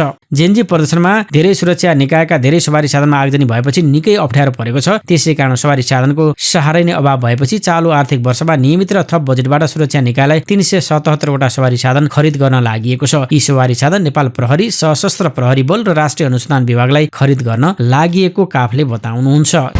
राष्ट्रिय स्वतन्त्र पार्टी रासपाका सभापति रवि लामिछाने विरुद्ध सम्पत्ति शुद्धिकरण र संगठित अपराध सम्बन्धी अभियोग संशोधन विवादमा बिहिबार सुनवाईका निम्ति पेशी तय गरिए पनि हेर्न नमिल्ने भएको छ। महान्यायाधिवक्ता कार्यालयले मुद्दा संशोधनका निम्ति गरेको निर्णय अवैध रहेको दाबीसहित सर्वोच्च अदालतमा भिन्दै 3वटा रिट दायर गरिएको थियो। बिहिबार सर्वोच्चका न्यायाधीश द्वय मनोज कुमार शर्मा र बालकृष्ण ढकालको संयुक्त इजलासमा सुनवाईका निम्ति पेशी तोकिएको थियो। ती रिट हेर्न नमिल्ने भएको सर्वोच्चको पेशी सूचीमा जनाइएको छ। लामिछानेको मुद्दा संशोधन प्रकरणमा सर्वोच्चका न्यायाधीश अब्दुल अजिज मुसलमानको एकल इजलासले महान्यायाधिवक्तासँग लिखित जवाफ माग गर्दै अन्तरिम आदेशका निम्ति छलफलमा डाकेको थियो। लामिछाने विरुद्धका सम्पत्ति शुद्धिकरण र संगठित अपराध अभियोग संशोधन निर्णय रोक्न माग राखेर वरिष्ठ अधिवक्ता दिनेश त्रिपाठी, सिन्धुलीका युवराज पौडेल सफल र कानूनका विद्यार्थी आयुष बडाल लगायतले सर्वोच्चमा रिट दिएका थिए। नेपालले पहिलो पटक व्यावसायिक रूपमा अन्तर्राष्ट्रिय बजारमा कार्बन बिक्री गर्ने सम्झौता गर्न लागेको छ। नेपाल सरकार र अमेरिकी गैर नाफामूलक संस्था इमर्जेन्ट फरेस्ट फाइनान्स एक्सेलिरेटर कर्पोरेट बीच नेपालले वन संरक्षण गरे बापत कार्बन क्रेडिट बिक्री गर्ने सम्झौता हुन लागेको हो। वन मन्त्रालय स्रोतका अनुसार आज दुई पक्षबीच सम्झौतामा हस्ताक्षर हुनेछ। इमर्जेन्ट कार्बन व्यापारका लागि अमेरिका, बेलायत, नर्वे र दक्षिण कोरिया मिलेर बनाएको एउटा गैर नाफामूलक संस्था हो। यसमा अमेजन, गुगल र युनिलिभर जस्ता ठूला निजी कम्पनीहरू पनि आबद्ध छन्। यी देश र कम्पनीले वन संरक्षण गर्ने देशका लागि कार्बन क्रेडिट खरिद गर्ने कोष व्यवस्था गर्छन्। इमर्जेन्टसँग गरिने उत्सर्जन कटौती खरिद सम्झौता ERPA-लाई हालै मन्त्री परिषदले स्वीकृति प्रदान गरेको थियो। यो सम्झौतापछि नेपाललाई आफ्नो वन संरक्षण बापत प्राप्त हुने कार्बन क्रेडिट अन्तर्राष्ट्रिय बजारमा बिक्री गर्ने बाटो खुलेको छ। सम्झौता अन्तर्गत नेपालले सुरुमा 10 लाख कार्बन क्रेडिट बिक्री गर्ने सुनिश्चित भएको छ। यसबाहेक खरिद गर्दा इमर्जेन्टले भविष्यमा थप 30 लाख क्रेडिटसम्म खरिद गर्न सक्ने विकल्प समेत सम्झौतामा राखिएको छ। यसरी हेर्दा नेपालले कुल 40 लाख टन कार्बन उत्सर्जन कटौती बिक्री गर्न सक्ने गरी सम्झौता हुन लागेको हो। वन मन्त्रालय स्रोतका अनुसार नेपालले यो 40 लाख क्रेडिट कार्बन बिक्री बापत 5.5 करोड अमेरिकी डलर अर्थात् करिब 8 अर्ब नेपाली रुपियाँ आमदानी गर्नेछ। नेपालको वन क्षेत्रको संरक्षण र पुनर्स्थापनाबाट प्राप्त हुने उच्च गुणस्तरको प्रमाणित उत्सर्जन कटौती खरिद बिक्री गर्ने यसको मुख्य उद्देश्यका साथ सम्झौता हुन लागेको हो। खास गरी बागमती, गण्डकी र लुम्बिनी प्रदेशमा वन संरक्षण गरे बापत प्राप्त हुने कार्बन क्रेडिट यो सम्झौता अनुसार बिक्री गर्न लागि हो। पछिल्लो 4.5 वर्षमा सार्वजनिक ऋण झण्डै दोब्बर भएको छ। सार्वजनिक ऋण व्यवस्थापन कार्यालयका अनुसार चालु आर्थिक वर्ष 2082-83 को पहिलो अर्धवार्षिक समीक्षा अवधिमा सार्वजनिक ऋण 28 खर्ब 6 अर्ब 39 करोड पुगेको हो। कार्यालयको तथ्याङ्क अनुसार आर्थिक वर्ष 2076-77 सम्म मुलुकको ऋणभार 14 खर्ब 33 अर्ब 40 करोड रुपियाँ मात्र थियो। त्यसयता गुणात्मक वृद्धि भएको ऋणको भार अहिले 28 खर्ब नागेको छ। 6.5 वर्ष अगाडि कुल गृहस्थ उत्पादन GDP को 38.05% मात्र रहेको सार्वजनिक ऋण अहिले बढेर 45.95% पुगेको छ। नेपाल जस्ता मुलुकमा GDP को 45% भन्दा माथि सार्वजनिक ऋण जानुलाई विज्ञहरू धरापको संकेत मान्छन्। यसले मुलुक धनी हुँदैन, ऋण भरमा फँसेको रूपमा समेत लिने गरिन्छ। बढ्दो सार्वजनिक खर्च, घट्दै गएको वैदेशिक अनुदान र अपेक्षित राजस्व परिचालन नहुनु जस्ता कारणले सार्वजनिक ऋण निरन्तर बढ्दै गएको हो। अर्थविद तथा राष्ट्रिय योजना आयोगका पूर्व सदस्य डाक्टर रामकुमार फुइयाल उत्पादनमूलक र पुँजी वृद्धि हुने आयोजना छनौट लगानीको प्रतिफलबाट ऋण तिर्न सक्ने अवस्था रहेमा GDP बराबर नै ऋण लिए पनि जोखिम नहुने बताउनुहुन्छ। तर नेपालमा त्यस्तो हुन सकिरहेको छैन। सरकारले ऋण लिएर बनाएका धेरैजसो ठूला आयोजनाहरू अपेक्षित रूपमा चल्न सकेका छैनन्। पोखरा अन्तर्राष्ट्रिय विमानस्थल र भैरव अन्तर्राष्ट्रिय विमानस्थल त्यसकै मुख्य उदाहरण हुन्। सरकारले ऋण नै लिएर निर्माण गरेको मेलम्ची खानेपानी आयोजना समयमै सकिएन। सम्पन्न भएपछि पनि प्राकृतिक विपत्तिले झन ठूलो क्षति पुर्याएको छ। यसरी ऋण लिएर बनाइएका पूर्वाधार आयोजनाले अपेक्षित लाभ दिन नसकेपछि नेपालमा सार्वजनिक ऋणको सदुपयोग बारे प्रश्न उठिरहेको छ। साताको अन्तिम कारोबार दिन अर्थात् बिहिबार नेप्से परिसूचक बढेर बन्द भएको छ। नेप्से 9.23 अङ्कले बढेर 2714.61 बिन्दुमा बन्द भएको हो। बिहिबार नेप्से परिसूचक बढेसँगै कारोबार रकम पनि अघिल्लो दिनको तुलनामा बढेको छ। अघिल्लो कारोबारको दिन 28 अर्ब 92 करोड रुपियाँको शेयर कारोबार भएकोमा यस दिन उक्त रकम बढेर 9 अर्ब 7 करोड रुपियाँमा पुगेको छ। उक्त दिन 332 वटा धितोपत्रको 1 करोड 90 लाख 75 हजार 753 किता शेयर किनबेच भएको हो। आइसिसी टी20 विश्वकप 2026 को तयारीका लागि श्रीलङ्कामा रहेको नेपाली राष्ट्रिय क्रिकेट टोलीले श्रीलङ्का ए विरुद्धको दोस्रो अभ्यास खेलमा पनि पराजय भोगेको छ। बिहीबार भएको खेलमा नेपाल 73 रनले पराजित भएको हो। यसअघि पहिलो अभ्यास खेलमा 4 विकेटले पराजित भएको थियो। बिहीबार पहिले ब्याटिङ गरेको श्रीलङ्काले 5 विकेटको क्षतिमा 222 रन जोड्यो। श्रीलङ्काका लागि लाहेरु उडाराले 93 रन, सहान अचिगेले 55 रन र लाथिस कुरुसपुल्सले 53 रन बनाए। बोलिङमा नेपालका नन्दन यादव र कुशल भुर्तेलले समान 2-2 विकेट लिए। 223 रनको विशाल लक्ष्य पछ्याएको नेपालले 9 विकेटको क्षतिमा 149 रन मात्रै बनाउन सक्यो। नेपालका शीर्ष 5 ब्याटरले दोहोरो अङ्कमा रन बनाउन सकेनन्। कर्ण केसीले 26 बलमा नट आउट 41 रन र लोकेश बमले 15 बलमा 25 रन बनाउनु बाहेक अन्य ब्याटरले उल्लेख्य रूपमा रन बनाउन सकेनन्। अब नेपालले श्रीलङ्का ए सँग थप एक अभ्यास खेल जनवरी 24 मा खेल्दैछ। त्यसपछि टोली भारत गएर थप अभ्यासका खेलहरू खेल्ने कार्यक्रम छ। एक साता अभ्यास गरेपछि नेपाली टोली मुम्बई जानेछ। मुम्बईमा पहिलो अभ्यास खेल माघ 15 मा खेल्ने कार्यतालिका छ।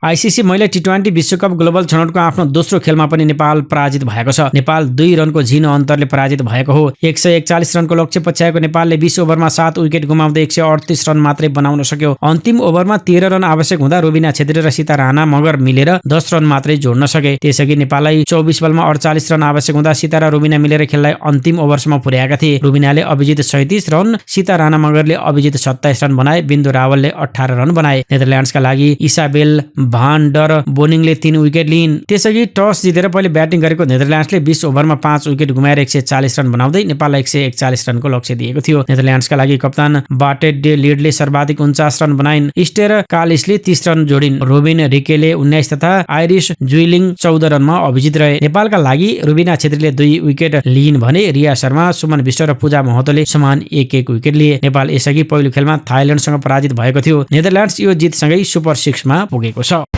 सन् 2026 को पुरुष टी20 विश्वकपलाई लिएर अन्तर्राष्ट्रिय क्रिकेट परिषद आइसिसी र बंगलादेश क्रिकेट बोर्ड बीसीबी बीचको विवाद उत्कर्षमा पुगेको छ। आइसिसीले भारतमा गएर नखेले विश्वकपबाट हटाइदिने चेतावनी दिए पनि बंगलादेशले आफ्नो अडान परिवर्तन गर्न अस्वीकार गरेको छ। बुधबार ढाकामा बंगलादेश क्रिकेट बोर्ड, राष्ट्रिय टोलीका खेलाडी र सरकारका खेलकुद सल्लाहकार बीच भएको निर्णायक बैठकले भारतमा नखेल्ने पुरानै निर्णयलाई कायम राखेको हो। बैठकपछि आयोजित पत्रकार सम्मेलनमा बीसीबीका अध्यक्ष अमिनुल इस्लामले आइसिसीको कार्यशैलीप्रति कडा आपत्ति जनाएका छन्। उनले भने हामी श्रीलङ्कामा खेल्ने हाम्रो योजनामै अडिग छौं। आइसिसीले हामीलाई 24 घण्टे अल्टिमेटम त दियो, तर एउटा विश्वव्यापी संस्थाले यसरी धम्क्याउन मिल्दैन। यदि बंगलादेश नखेल्ने हो भने 20 करोड दर्शकले विश्वकप हेर्न पाउने छैनन्। यो आइसिसीकै घाटा हो। अध्यक्ष इस्लामले श्रीलङ्कालाई सहआयोजक भनिएकोमा पनि प्रश्न उठाउँदै यो केवल एउटा हाइब्रिड मोडल मात्रै भएको र आइसिसीको बैठकमा भएका कतिपय कुराहरू स्तब्ध पार्ने खालको रहेको बताएका छन्। बंगलादेश सरकारका खेलकुद सल्लाहकार आसिफ नजरुलले भारत नजाने निर्णय क्रिकेट बोर्डको मात्रै नभई सरकारकै भएको प्रश्न पारेका छन्। उनले भने हाम्रो सरकारले नै भारतमा नखेल्ने निर्णय गरेको हो। हामीलाई अझै आशा छ कि आइसिसीले हाम्रा खेलहरू श्रीलङ्कामा सार्ने अनुमति दिनेछ। यसअघि बुधबार बसेको आइसिसी बोर्ड बैठकले बंगलादेशले उठाएको सुरक्षाको चासोलाई खारेज गरिदिएको थियो। आइसिसीले बंगलादेशलाई प्रश्न भनिसकेको छ कि भारतमा आएर खेल कि विश्वकप छाड। यदि बंगलादेशले आफ्नो अडान नछाडेमा उसको ठाउँमा स्कटल्यान्डले विश्वकप खेल्ने पक्का जस्तै छ। स्कटल्यान्डले यसअघि छनौट चरण पार गर्न सकेको थिएन, तर बंगलादेश बाहिरको खण्डमा उसले लकी ड्र मार्फत समूह सीमा स्थान पाउनेछ। विश्वकप सुरु हुन अब 3 हप्ता भन्दा कम समय बाँकी रहँदा बंगलादेश र आइसिसी बीचको यो शक्ति संघर्षले क्रिकेट जगतलाई नै तरङ्गित बनाइदिएको छ। अबको केही घण्टामा आइसिसीले बंगलादेशलाई विश्वकपबाट हटाउने औपचारिक घोषणा गर्न सक्ने सम्भावना बढेको छ। दिल्ली उच्च अदालतले एक महत्त्वपूर्ण सुनवाई गर्दै सहमतिले बनेको सम्बन्धलाई बलात्कार भन्न नमिल्ने ठहर गरेको छ। अदालतले बलात्कार, जातीय गालीगलौज र कुटपिटको आरोपमा दायर गरिएको याचिकालाई खारेज गर्दै निवेदकलाई कडा चेतावनी दिएको छ। न्यायाधीशले व्हाट्सएप च्याट हेर्दा सम्बन्ध बनाउन कुनै पनि प्रकारको दबाव, ब्ल्याकमेल वा बाध्य पारिएको नदेखिएको बताएको छ। युवक र युवती दुवै वयस्क रहेको र मेडिकल रिपोर्टमा कुनै प्रकारको चोटपटक उल्लेख नभएको पनि अदालतले स्पष्ट पारेको छ। अदालतले हालैको आफ्नो फैसलामा निजी सम्बन्धमा आएको असफलता वा मनमुटाव को समाधानका लागि फौजदारी कानूनको प्रयोग गर्न नमिल्ने स्पष्ट पारेको समाचारहरूमा जनाइएको छ। न्यायाधीश स्वर्णकान्त शर्माको एकल इजलासले मुद्दाको रेकर्ड र प्रमाणहरूले दुवै पक्षबीच लामो समयसम्म आपसी सहमतिले प्रेम सम्बन्ध रहेको देखिएको उल्लेख गरेको छ। यस्तो अवस्थामा मुद्दालाई अगाडि बढाउनु कानूनको प्रक्रियाको दुरुपयोग हुनेछ। सुनवाईका क्रममा अदालतले यो टिप्पणी गरेको छ, जब कुनै सम्बन्ध टुटेपछि बलात्कार जस्ता गम्भीर आरोपहरू लगाइन्छन् तब तिनीहरूको जाँचका लागि विशेष सतर्कता अपनाउनु आवश्यक छ। विशेष गरी जब दुवै पक्ष वयस्क हुन् र उपलब्ध प्रमाणहरूले स्वेच्छाले शारीरिक शारीरिक सम्बन्ध बनाएको कुरालाई संकेत गर्दछ, अदालतले भनेको छ। अदालतले निवेदनकर्ता र आरोपी विगत 4 वर्षदेखि एक अर्कासँग भेटघाट गरिरहेको र उनीहरूको व्हाट्सएपमा पनि सामान्य कुराकानी हुने गरेको बताएको छ। च्याटमा गरिएको उनीहरूको कुराकानी हेर्दा आरोपीद्वारा निवेदकमाथि कुनै प्रकारको दबाव बनाइएको नदेखिएको अदालतले बताएको छ। यसका साथै अदालतका अनुसार ऐन तब मात्र लागू हुनेछ जब अपराध जातिको कारणले गरिएको होस्, तर यस मुद्दामा हालसम्म पीडितसँग जातीय आधारमा कुटपिट वा यौन उत्पीडन गरिएको प्रमाणित गर्ने कुनै प्रमाण नभेटिएको पनि अदालतले स्पष्ट पारेको छ। अमेरिकी राष्ट्रपति डोनाल्ड ट्रम्पले बिहिबार स्विजरल्यान्डको डाभोसमा बोर्ड अफ पीस नामक एक नयाँ संस्थाको सुरुवात गरेका छन्। उनले उक्त बोर्डको मुख्य उद्देश्य द्वन्द्व समाधान गर्नु रहेको र सुरुमा गाजामा भएको युद्धविरामलाई थप सुदृढ पार्ने लक्ष्य राखिएको बताए। भविष्यमा यसले अन्य विश्वव्यापी विवादहरूमा पनि भूमिका खेल्न सक्ने ट्रम्पले उल्लेख गरेका छन्। यसको हस्ताक्षर समारोहमा 20 भन्दा बढी देशका नेताहरू सहभागी थिए। सीएनएनको रिपोर्ट अनुसार अमेरिका सहयोगी मानिने अधिकांश युरोपेली देशहरू भने यस समारोहबाट अनुपस्थित रहे। यस विपरीत Saudi Arab, Qatar, UAE, Argentina र पाराग्वेका नेताहरूको उपस्थिति रहेको थियो। ट्रम्पले गत वर्ष सेप्टेम्बरमा गाजा युद्ध अन्त्य गर्ने योजना प्रस्तुत गर्दै पहिलो पटक यस बोर्डको प्रस्ताव गरेका थिए। रोइटर्सका अनुसार अमेरिकाले करिब 60 देशलाई यस बोर्डमा सामेल हुन निमन्त्रणा पठाएको थियो। सुरुमा कार्यक्रममा 35 देशका नेताहरू सहभागी हुने अनुमान गरिएको थियो। अस्ट्रेलियाको न्यू साउथ वेल्स राज्यको लेक कार्गिल लिगोमा बिहिबार गोली चलेको छ। गोलाबारीमा 3 जनाको मृत्यु भएको छ भने 1 जना गम्भीर घाइते भएका छन्। मृत्यु हुनेमा 2 महिला र 1 पुरुष छन्। घाइते 1 पुरुषको अस्पतालमा उपचार भइरहेको छ। स्थानीय समय अनुसार बेलुका 4:40 जाँदा एल्किन स्ट्रिटमा गोलाबारी भएको प्रहरीले बताएको छ। घटनामा अहिलेसम्म आक्रमणकारी कति थिए भन्ने थाहा नभएको र कुनै पनि शंकास्पदलाई पक्राउ नगरिएको बताइएको छ। अहिले प्रहरी आक्रमणकारीहरूको खोजीमा जुटेको छ। नागरिकलाई घर बाहिर ननिस्कन पनि आग्रह गरेको छ। एसोसिएट प्रेसका अनुसार अस्ट्रेलियाले राष्ट्रिय शोक दिवस मनाइरहेका बेला गोलाबारी भएको हो। डिसेम्बर 14 सिडनीमा हनुक्का समारोहका क्रममा भएको गोलाबारीमा मारिएका 15 जनालाई सम्झिँदै शोक मनाइँदै थियो। अमेरिका र डेनमार्क बीच सन् 1951 को ग्रिनल्यान्ड सम्बन्धी रक्षा सम्झौतामा पुनः वार्ता गर्ने अमेरिकी राष्ट्रपति डोनाल्ड ट्रम्प र नेटो प्रमुख मार्क रुट बीच भएको वार्ताबारे जानकार एक स्रोतले एएफपीलाई बताएको छ। स्रोतले भनेको छ युरोपेली सहयोगीहरूले पनि आर्कटिक सुरक्षा बढाउनेछन्, तर अमेरिकी सार्वभौमिकताको अधीनमा ग्रिनल्यान्डमा अमेरिकी आधारहरू राख्ने बारेमा छलफल भएको छैन। सन् 1951 को सम्झौतामा पुनः वार्ता हुनेछ, स्रोतले बताएको छ। सन् 2004 मा अद्यावधि गरिएको रक्षा सम्झौताले डेनमार्क र ग्रिनल्यान्डका अधिकारीहरूलाई पहिले नै सूचित गरी वाशिंटनलाई आफ्नो सेना तैनात गर्न स्वतन्त्रता दिएको छ। ग्रिनल्यान्डको उत्तर पश्चिममा रहेको पीटुफिक अन्तरिक्ष अखडा अमेरिकी क्षेपास्त्र प्रतिरक्षा प्रणालीको महत्त्वपूर्ण कडी हो। ट्रम्पले बुधबार डाभोसमा विश्व आर्थिक मञ्चमा रोडसँगको वार्तापछि सम्झौताका आधारभूत खाकाको घोषणा गरेका थिए। स्पेनमा सबैभन्दा ठूलो रेल चालकहरूको संगठनले फेब्रुअरी 9 देखि 11 गतेसम्म 3 दिने देशव्यापी आम हडताल घोषणा गरेको छ। पछिल्लो 48 घण्टाभित्र भएका 3वटा रेल दुर्घटनापछि रेल सुरक्षाको ग्यारेन्टी माग गर्दै हडतालको घोषणा गरिएको हो। उक्त दुर्घटनामा 2 रेल चालक सहित दर्जनौं मानिसहरूको ज्यान गएको छ। मंगलबार बार्सिलोना नजिक जेलिडा क्षेत्रमा मुसलधारे वर्षाका कारण ट्र्याकमा रहेको रिटेनिङ वाल भत्किँदा यात्रुवाहक रेल पटरीबाट खसेको थियो। उक्त दुर्घटनामा चालकको मृत्यु हुनुका साथै 4 जना यात्रु गम्भीर घाइते भएका थिए। यसअघि आइतबार दक्षिणी कोर्डोबा प्रान्तको आदामोज नजिक 2 रेल ठोकिँदा 43 जनाको मृत्यु भएको थियो। मृत्यु हुनेमा 1 जना रेल चालक पनि थिए। अनुसन्धानकर्ताहरूले दुर्घटनास्थल नजिक फेला परेको भारी मेसिनरीको टुक्रा दुर्घटनाको कारण पत्ता लगाउन महत्त्वपूर्ण हुन सक्ने बताएका छन्। रेल चालक संघ एसीएमएफले ती घातक दुर्घटनाहरूलाई रेल सुरक्षाका लागि निर्णायक मोड भन्दै जिम्मेवार व्यक्तिमाथि कानुनी कारबाहीको माग गर्ने जनाएको छ। पोर्चुगिज फुटबल स्टार क्रिस्टियानो रोनाल्डोको गृह टापु मडेइरामा रहेको उनको एउटा पूर्ण कदको काँस्य शालिगमाथि आगजनी भएको छ। मंगलबार बिहान फन्चल स्थित CR7 म्युजियम बाहिर रहेको 11 फिट अग्लो उक्त शालिगमा एक व्यक्तिले प्रज्वलनशील पदार्थ छर्केर आगो लगाएका हुन्। रोनाल्डोको शालिगमा आगजनी गर्ने व्यक्ति आफैले यस घटनाको भिडियो समेत खिचेका थिए। भिडियोमा शालिगलाई आगोको लपकाले घेरेपछि ती व्यक्ति पछाडि हटेर चर्को र्याप संगीतमा उग्र नृत्य गरिरहेको देखिन्छ। भिडियोको अन्त्यमा उनले रोनाल्डोको शालिगप्रति अश्लील इशाराहरू गर्दै अपमान समेत गरेका छन्। उक्त शालिग रोनाल्डो आफैले सन् 2014 मा अनावरण गरेका थिए। विवादास्पद इन्स्टाग्राम पोस्टमा आगजनी गर्ने व्यक्तिले आफूलाई फ्री स्टाइलर र स्थानीय बासिन्दा बताएका छन्। ती व्यक्तिले उक्त भिडियो इन्स्टाग्राममा अपलोड गर्दै भनेका छन्, यो भगवानको अन्तिम चेतावनी हो। अहिले भने उक्त भिडियो इन्स्टाग्रामबाट हटाइएको छ। आगो लागेको केही समयमै निवेकाले शालिगमा स्थायी क्षति हुन भने पुगेको छ वा छैन भन्ने बारे अझै स्पष्ट हुन सकेको छैन। अन्तर्राष्ट्रिय सञ्चार माध्यमका अनुसार स्थानीय अधिकारीहरूले उक्त विषयमा अनुसन्धान गरिरहेको बताएका छन्। लामो समयसम्म प्रधानमन्त्री रहेकी शेख हसिनालाई अपदस्थ गरेको सन् 2024 को विद्रोहपछि बंगलादेशको पहिलो राष्ट्रिय चुनावका लागि बिहीबारदेखि औपचारिक प्रचार अभियान सुरु भएको छ। हसिनाको निष्कासनपछि र नोबेल शान्ति पुरस्कार विजेता मोहम्मद युनिसको नेतृत्वमा रहेको अन्तरिम सरकार अन्तर्गत पहिलो पटक हुन लागेको फेब्रुअरी 12 मा हुने यो निर्वाचनलाई बंगलादेशको इतिहासमै अत्यन्तै महत्त्वपूर्ण मानिएको छ। बंगलादेशको राजधानी ढाका तथा देशका अन्य भागमा प्रमुख राजनीतिक दलहरूले र्याली र सभा मार्फत प्रसार गर्न थालेका छन्। उक्त चुनावमा मतदाताले प्रस्तावित राजनैतिक सुधार सम्बन्धी राष्ट्रिय चार्टर बारे पनि निर्णय गर्नेछन्। अन्तरिम सरकारले स्वतन्त्र र निष्पक्ष चुनाव गराउने बाचा गरेको छ, तर हसिनाको पूर्व सत्तारूढ आवामी लीगलाई प्रतिबन्ध लगाएपछि सरकारको निष्पक्षतामाथि भने प्रश्नहरू उठेका छन्। आवामी लीग र बंगलादेश नेशनलिस्ट पार्टी बीएनपीले परम्परागत रूपमा देशको राजनीतिमा प्रभुत्व जमाउँदै आएका थिए। साथै देशको कानुन व्यवस्थाको अवस्थाबारे पनि चिन्ता व्यक्त गरिएको छ। यद्यपि सरकारले शान्तिपूर्ण मतदान हुने आश्वासन दिएको छ।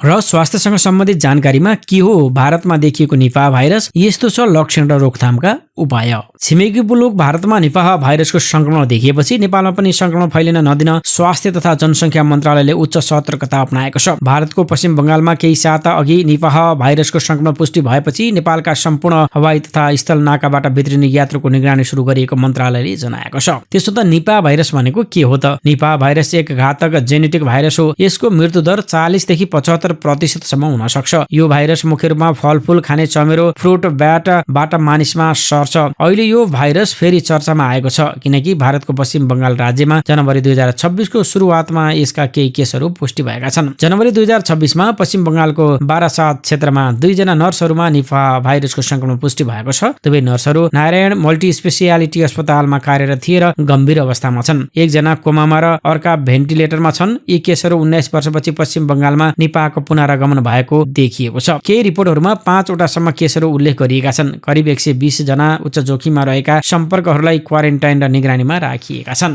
भारतीय स्वास्थ्य अधिकारीहरूले राष्ट्रिय संयुक्त प्रकोप प्रतिकारी टोली परिचालन गरेका छन्। संक्रमणको स्रोत खोजी भइरहेको छ। सम्भवतः काँचो खजुरको रस वा बिरामीको सम्पर्कबाट यो सर्दछ। चमेरोहरूको सर्वेक्षणमा सक्रिय भाइरस नभेटिए पनि एकमा एन्टिबडी फेला परेको छ जसले विगतको संक्रमण देखाउँछ। भारतमा यसअघि पनि केरलामा नियमित प्रकोपहरू हुँदै आएका छन्, तर यो पटक पश्चिम बंगालमा देखिनुले नयाँ चिन्ता बढाएको छ। अहिलेसम्म लकडाउन घोषणा गरिएको छैन, तर निगरानी र परीक्षण बढाइएको छ। नेपालमा अहिलेसम्म निपाह भाइरसको कुनै केस पुष्टि भएका छैनन्, तर भारतको पश्चिम बंगालसँगको खुला सीमा र फ्रुट ब्याटहरूको उपस्थितिले जोखिम भने बढाएको छ। एपिडेमियोलोजी तथा रोग नियन्त्रण महाशाखाले देशभरका अस्पतालहरूलाई निपाह जस्ता लक्षण भएका बिरामी र अचानक मृत्युका केसहरू रिपोर्ट गर्न निर्देशन दिएको छ। पूर्वी सीमा नाका र त्रिभुवन अन्तर्राष्ट्रिय विमानस्थलमा स्वास्थ्य डेस्कहरूलाई अलर्ट राखिएको छ। स्वास्थ्य मन्त्रालयले उच्च स्तरीय बैठक गरी सतर्कता अपनाउने निर्णय पनि गरेको छ। विज्ञहरूका अनुसार चमेरोबाट सर्न सक्ने यो भाइरस सीमा पारी फैलिन सक्छ, त्यसैले रोकथाममा जोड दिएको छ। निपाह भाइरसको रोकथाम र लक्षणहरू: सुरुमा ज्वरो आउने, टाउको दुख्ने, खोकी लाग्ने, श्वास प्रश्वासमा समस्या हुन्छ, पछि मस्तिष्क सुन्निने, कोमामा पुग्ने र मृत्यु हुन सक्छ। सर्ने तरिका: चमेरोले टोकेका वा दूषित फलफूलहरू, खजुरको काँचो रस खाँदा र संक्रमित व्यक्तिको रेहाल, खकार वा शारीरिक सम्पर्कबाट मानिसमा सर्न सक्छ। रोकथामका उपायहरू: काँचो खजुरको जुस नपिउनुहोस्, चमेराले टोकेका फलफूलहरू नखानुहोस्, संक्रमितसँग सम्पर्क भएमा तुरन्तै स्वास्थ्य जाँच गराउनुहोस्, हात धुने, मास्क लगाउने जस्ता सामान्य सावधानीहरू अपनाउनुहोस्। अहिले निपाहको लागि कुनै विशेष औषधि वा खोप उपलब्ध छैन, तर सहयोगी उपचारहरूले ज्यान बचाउन सकिन्छ। विश्व स्वास्थ्य संगठनले यसलाई प्राथमिकतामा राखेको छ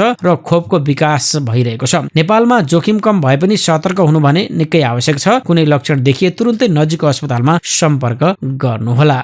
यिनै समाचार सामग्री सहित हामी समाचारको अन्त्यमा आइपुगेका छौं। प्रस्तुत गरेको समाचार सामग्रीमा तपाईको केही प्रतिक्रिया छ भने कमेन्ट बक्समा लेखिदिनुहोला। यदि मन परेको छ भने कृपया हाम्रो भिडियो सामग्रीमा एउटा लाइक अवश्य गरिदिनुहोला। तपाईको बाँकी पल सुखद रहोस्। नमस्कार।